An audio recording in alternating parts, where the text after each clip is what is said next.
loolu. ok alors léegi Tafsir lan nga ñu mën a wax ci retouru Karim Wade Babacar Gaye toog na fi ay yoon wax ñu ko ay 10 000 fois suba ginnaaw suba kenn gisu ko Oumar Sarr idem Amadou Sall idem yow Tafsir tey lan nga ñu mën a wax ci avenir u Karim Wade ci biir Sénégal.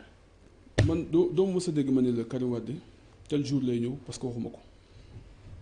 mais ñi ko daan wax moo leen ko daan wax aussi. ah man de waxuma ko. mais ñi ko daan wax aussi nangul ne ñoom moo leen ko daan wax.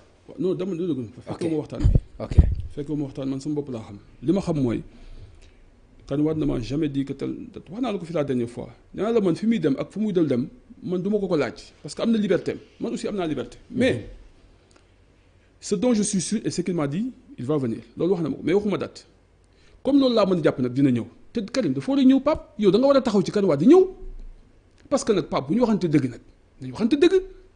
ak suñuy xaalis aussi. waaw non dafa ndànk ak suñu 138 milliards. loolu d'accord na kan moom 138 milliards. non mais attends réew mi bu fekkente ni dañ ko condamné amande ko xaalis d'accord naa mu ñëw mais na ñëw ak xaalisu réew mi aussi. Pape xam nga yow da nga ay xam nga li tax nga ay mooy yow xam nga ni 138 milliards yi ngay wax nii xam nga loolu caaxaan mënu ko weesu. non da nga ni ma dama war a wax pour mu ñëw d'accord na. waaw na ñëw mais na indi xaalis bi aussi. waaw non xam nga xaalis boobu conséquence la. ok xam nga am mais cause bi gën a xam mooy lan. mooy cette injustice qu'on a fait vivre à Wade et à son fils jël ko tëj ko kaso 3 ans et demi condamné ko. ni ko fayal 138 milliards. une violation même de la loi qu'ils ont votée même la CREI.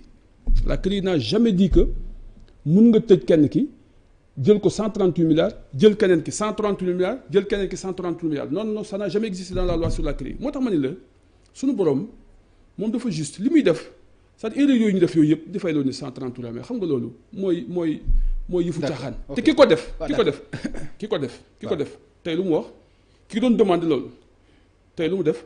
tey il est aujourd'hui en train de tirer sur le régime et tirer sur la justice loolu suñu borom moo wane boppam. te beneen mbir boo ñu xam ne Pape il y avait une liste de 25 personnes bu Aliou Ndao toog wax ni ñii dañoo sàcc xaalis kan moo ci tëdd kaso kan la. mais xam nga du Karim Wade. waaw il est le seul à avoir payé. vous pensez que ça est juste après que son père parce que affaire bi il faut ñu wax ci affaire papam a fait 50 ans de vie ininterrompue d'activité au service de ce pays. Il perd le pouvoir. waaw dafa nag il perd le pouvoir. bu ko neexee dafay def lu ko neexee. non Karim Wade n'a pas corrompu. Il n'a pas corrompu. On ne l'a pas corrompu. Il n'a pas détourné. Il n'a pas blanchi de l'argent. On lui dit quoi? Enrichissement illicite. Vous pensez que cela est sérieux? mais moom ay avocat ñu jugé ko atte ko condamné ko. waaw dama ni les conditions du procès yu fekkee nga ko tout le monde est là ñëpp d'accord mais aujourd'hui loolu weesu na xam nga lan moo bees fi mu toll nii. waaw mooy que CREI boobu mu ngay nelaw dañ ko bàyyi foofu mu nelaw. d'accord mais xam nga lan moo am solo. mooy injustice bi nga xamante ni moom lañ def à l'endroit de Wade et de sa famille politique et famille biologique ñu corriger ko c'est une urgence. corriger et c'est des conditions de stabilité pour notre pays. amnistier ko. non revoir le procès. non Karim dafa am ay droits yoo xamante ni. waaw dama lay wax dama bëgg bu baax nga déglu mu baax li may wax ni Pape dañoo songu ci CREI ñu dénoncer la CREI ñu forcé ñu dem sur l'international parce que adduna bi léegi moom dañuy def ay adduna bi nekkul kenn mënoo defatu lu la neex ñu dem au groupe de travail des Nations Unies sur la détention arbitraire mu jox ñu ndam. après que CEDEAO jox ñu ndam cour des droits de l'homme bu CEDEAO ñu dem au comité des droits de l'homme des Nations Unies mu jox ñu ndam ba pare bind lettre état wu Sénégal ni ko na ngeen corriger injustice bi ngeen def contre Karim Wade état du Sénégal bind ni nous prenons acte et bonne note. C'était à la veille de la présidentielle de 2019. Après état du Sénégal bindaat au comité des droits de l'homme des Nations Unies pour wax ko ni ko d'accord nañu indemniser Karim Wade d'accord nañu réviser son procès libérer nañ ko c'est des engagements fermes et nous attendons le ministre de la Justice parce qu'il avait dit que cette correspondance qui a été envoyée nous allons faire des enquêtes pour xam correspondance mu demee correspondance baa ngi comité des droits de l'homme des Nations Unies ça c'est un droit affaire bi nekkatul léegi entre Karim Wade ak état au Sénégal non c'est l'état du Sénégal et la communauté internationale tey jii ñoom ñoo jàkkaarloo parce que pour vérité l'état du Sénégal a été condamné lu ñaaw parce que mënoo nga dem Monaco ñu daan la nga dem France ñu daan la nga dem feneen ak feneen ñu daan la waaw mais moo taxoon la dernière fois j'ai dit au président Macky Sall monsieur le président mën nga juum parce que juum ku ne lay dal mun nañ la induire en erreur ki nga wóolu rek moo lay trahir ki nga bëgg rek moo lay manipuler mën nga wóolu nit mu defal la loo xamante doo ko def suñu borom bi mu bëggee dimbali yonent bi alayhi salaatu wasalaam da koy yónni rek mu def diir mu wàcceel ko xulaa onze bi rabbil falaq ñu defaat diir mu wàccee ko xulaa onze bi rabbin naas xam nga pour lan la ñu ko moytul na nga moytu ñi nga xam ne dañoo nekk ci yu was wi su fii su dóori naasi ay xannaasi lañ ils sont dangereux waxoo ko ennemi de ñi nga xam dañ la jege te di la conseil di la nekk ay nit ci sa biir voilà di la yàqal musul ci ñoom président Macky Sall dañ ko jumloo man loolu laa d'accord dañ ko jumloo parce que li ma déggaat après sax ci information mooy que bi ñuy arrêté Karim Wade dégg naa nee na ndax mënu leen def leneen lu dul loolu ñu ne ko loolu la ñuy def parce que loolu moo fi sës moom dégg naa loolu xaw ma tax laa fa dugg mais dañ ma ko wax pour vous dire quoi tey jumloo nañ ko ñu ko jumloo tey nekkatuñu ak moom léegi moom na jël responsabilité am. kon loolu dafay tekki ni président Macky Sall àndul benn yoon ci Karim Wade ñu tëj ko ci kaso bi. dam ñoo ko wax dama ne mënu ma ko vérifier mais ki ma ko wax jàpp naa ni lam ma wax mën naa ko gëm parce que du ma wax lu ma xamul du wax lu ma xamul mais waxuma ni nag am na à 100% waxuma ko de. d'accord yàlla xam na ko. waaw dama ni léegi comme moom jumloo nañ ko. ba tey Sénégal a ngi ñuy toog ñu koy daan fu mu dem.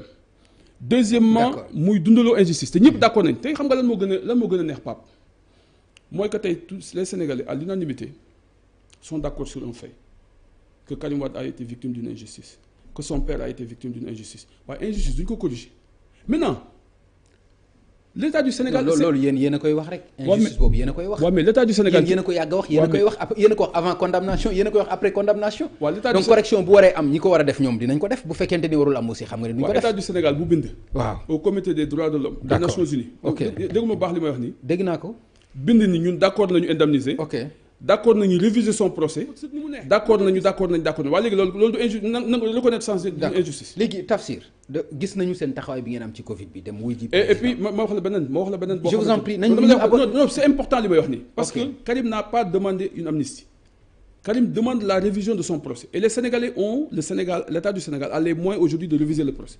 Cour suprême mën na réviser procès Karim Wade ay éléments nouveaux am na pour réviser amnistie bi nag nit ñaa ngi koy wax.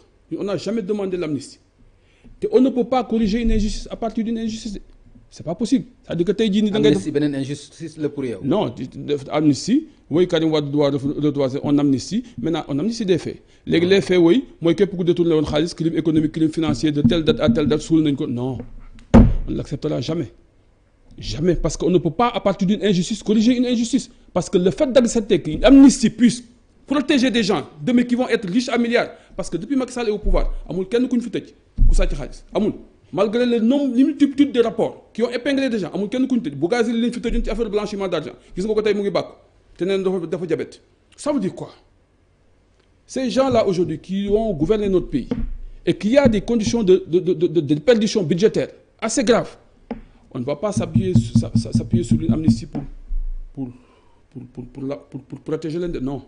ñun ce que nous demandons c'est ce que le Sénégal a accepté auprès du comité des droits de l'homme des Nations Unies mooy réviser le procès de Karim Wade delloo ko ci ay droits am le Sénégal repart sur de nouvelles bases parce que aujourd'hui il est question de quoi.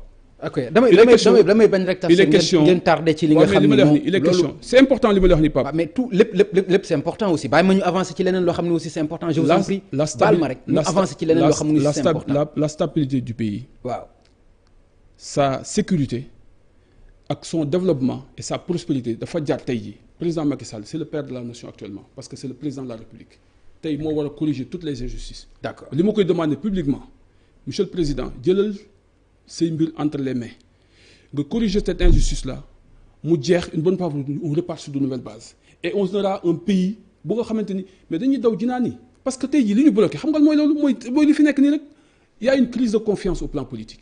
Il y a une crise de confiance entre les politiques et les administrés mais loolu mënul am mujj Serigne Cheikh waxoon na ni crise yu bëri réew Sénégal attanu ko aujourd'hui crise de confiance au sein de la classe politique crise de confiance entre les administrés et les autorités crise des valeurs au plan sociétal crise économique et financière le Sénégal daf ko attan nañu corriger injustice yi repartir sur de nouvelles bases pour permettre aux Sénégalais de vivre et d'être ce qu'il est mooy un pays de référence un pays de mission boo xam ne dañu ko am sur l'international war ko mën a waaye. d'accord alors Tafsir joxe woon ngeen loxo ci gestion Covid bi dem ngeen fekki président ngeen wax ngeen a ko doxal na tey lu mën a xew aussi da ngeen ci am responsabilité parce que taxawoo leen woon jàpp seen jàmbur ndax mën ngeen jàpp ni ñu ko gérer lu ñu mën a tàccu la wala lu ñu mën a xarab la.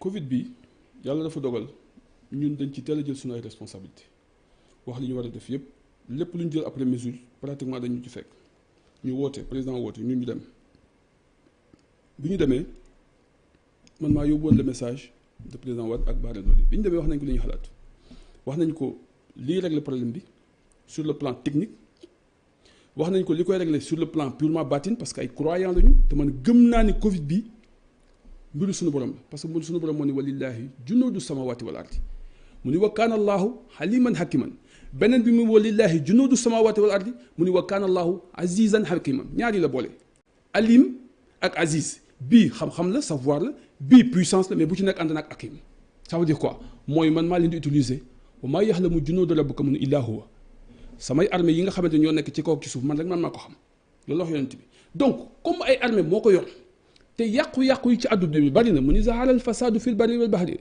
maa kasabat ay dinaasi li nga xamante ni mooy yàqu-yàqu ci nit ñi la waaye dinaa leen nattu pour que ñoom ñu mën dellu si man dama jàpp ni nattu la wax naa ko président Macky Sall ni ko nag solution mën na jóge Sénégal la solution peut venir du Sénégal il va falloir que nous y croyons parce que suñu borom nee na bu ngeen di ñaan da ngeen koy gëm wala yuminu bi la wax na ngeen gëm fal yastajibooni na ngeen ma gëm na ngeen topp su ngeen ko defee rek ma jox leen yoon ma ne ko nañ ko gëm président wooteel Sénégal yëpp toog ñu ñaan publiquement du ñaan ay joxe ñaan man joxe naa ñaan keneen joxe naa ñaan keneen mais bii yow yaay jiitu xalif généraux yi ànd ak yow ñu dem ñu ñaan suñu borom dimbali ñu àdduna am jàmm mais defuñu ko beneen bi ci topp sur le plan purement technique ñu ni ñu ngi déglu su ngeen ñu wooyee. da nga naan defewuñ ko ni nga ko waxee. non jëfewuñu ko parce que en réalité da nga naan defewuñ ko ni nga ko waxee yow. xam nga jamaawatu rahma la yàlla wax. mbooloo moo koy. waaw mbooloo mooy indi yërmande.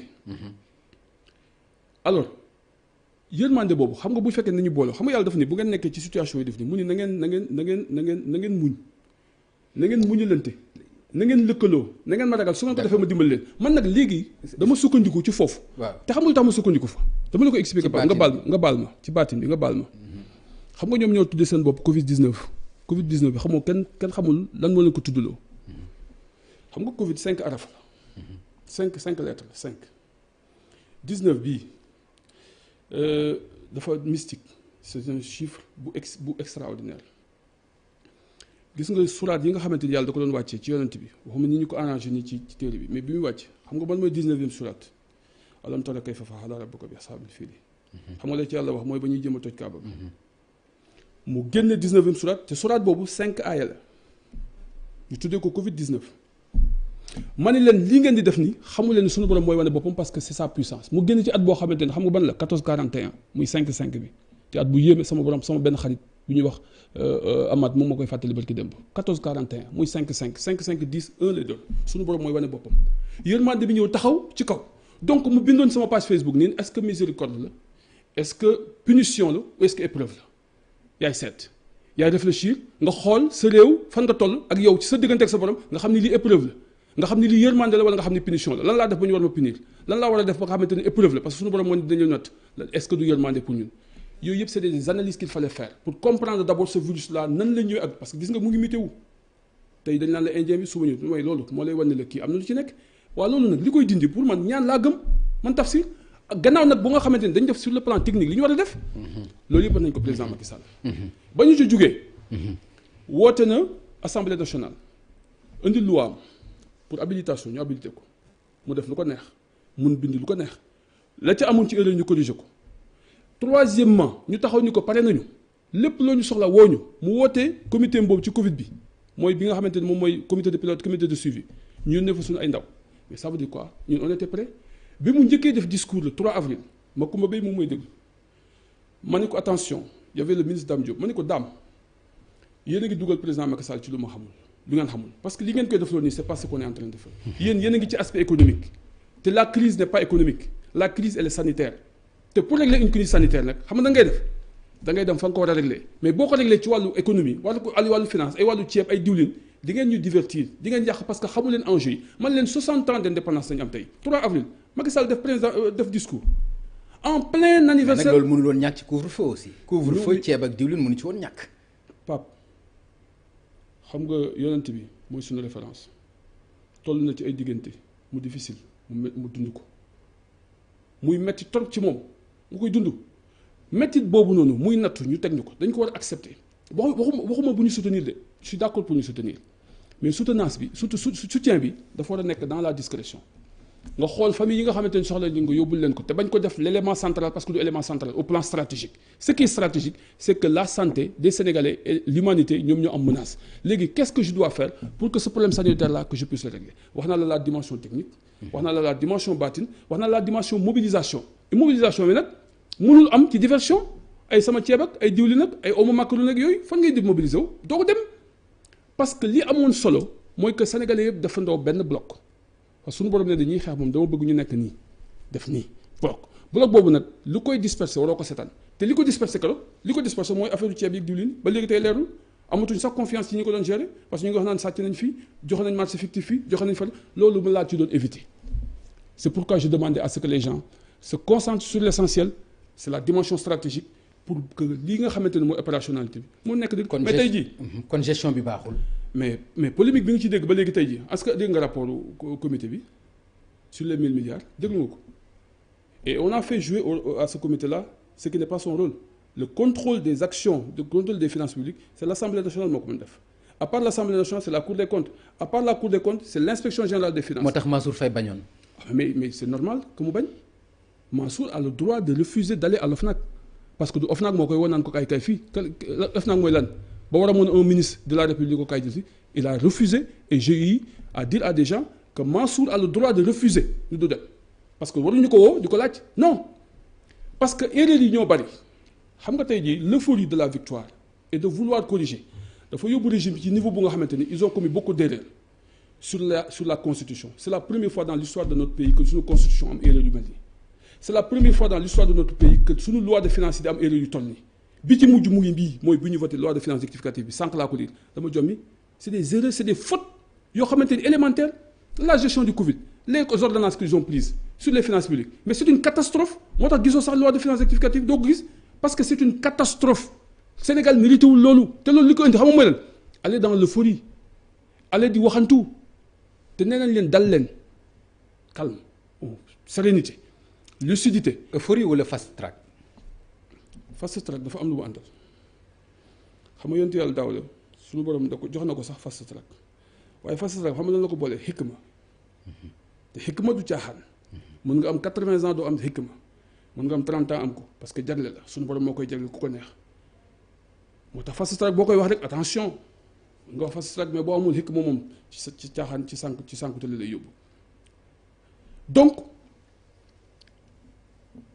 erreur yi dafa bari faute yi dafa bari te man dama jàpp man Tafsir billahi wallahi mais nangul leen ni lu la bett mën la. non dama ni Sénégal mais nangul leen ni aussi. Tafsir nangul leen ni aussi lu la bett mën la. waaw mais Pape. nangul leen ni aussi li toj France toj Italie mënul bàyyi Sénégal aussi.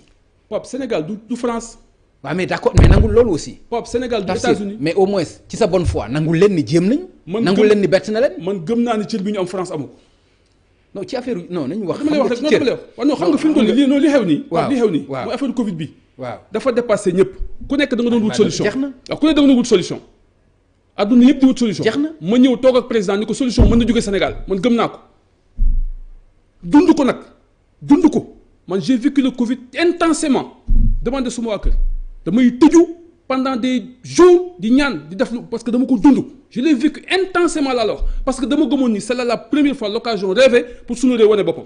ci àdduna dund ko intensément mooy da nga jëloon Covid wala naan la. dund non jëluma Covid yàlla dimbali na ma maa ngi koy sant mais dama jàppoon ni li ma wax président Macky Sall loolu laa gëm mooy solution mën na jóge Sénégal man ma def ko sama yëfu bopp woo samay mbokk woo ku ma xam ñii di def lii ñii di def laa ñii di def lee. joxe say dog.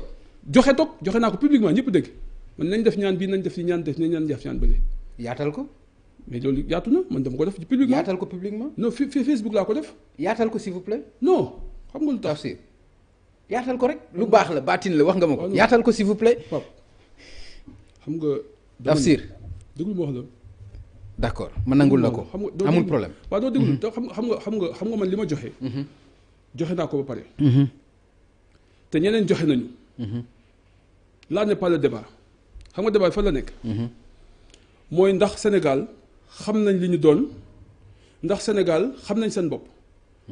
wax naa fi benn jour sa émission nee naa la bu ñu xamee suñu bopp tukkal àdduna man lu ma gëm la yaxin la lu ma gëm la parce que li ñu suñu borom defal lu ko ñu bari yonent bi wàccu fi Màkka la wàcc Màkka la juddoo mu nga tëdd Medina mais li mu defal suñu réew bariwul réew yi mu ko defal dama lay jox benn affaire ñu ngi changé xam nga Sénégal dañuy jël décision yi nga xamante ni du ñu xam baatinu réew Pape pour la première fois ma wax la ko jëlal code du Sénégal code du Sénégal nga jël code du Maroc 221 jëlal code du Maroc 212 jëlal code du Sénégal du 221 du 5 Fatihatul Kitab du ñaata 5 ci l'ordre de descendance révélation bi jëlal Yaasin wal Qur'anul Hakim bii mooy meeru alxuraan bii mooy këru alxuraan ñoom ñaar ñëpp 5 lañ ñu ne la Cheikh mu nga tëgg Fass waaye ba mu dóoree bombe bi Sénégal la dal du coïncidence de du coïncidence yi nii de non du caaxaan affaire wu c'est très fort c'est la raison pour laquelle Sénégal nekk li muy représenté aujourd'hui dans ce monde li ma la wax ne lu ma gëm la je le vis profondément ma gëm ni nag ñun suñu xamee suñu bopp tukkal àdduna parce que xoolal tey jii ñu wër amul benn réew boo xamante ni dundul instabilité amul benn réew bu nga xamante ni dundul coup d'état est-ce que ñun mës nañu ko dund. lii fi na doon am nii lii fi na doon am nii. Tafsir yoroon ngeen pouvoir aussi. waaw mais dafa boobu lii nii xanaa xamuloo ko woon aussi yoroon ngeen pouvoir 12 ans. non ma dégg lu ma la xam nga man suñu pouvoir bi ñu ko yoree président Abdoulaye Wade dama amoon rapport yu particulier ak moom. saa yu ma amee lu ma koy yóbbante. damay jaar ci mais il faut nga xam ne aussi yoroon ngeen pouvoir damay jaar ci ñi ma jege. ok damay jaar ci ñi ma jege. dinaa jaar ci ki nga xamante ni bu ma ko waxee mu wax ko wala mu wax ci diw mu ne dama nga wax président Wade ni ko tel mbir na def lii tel mbir na def la bu ñu ko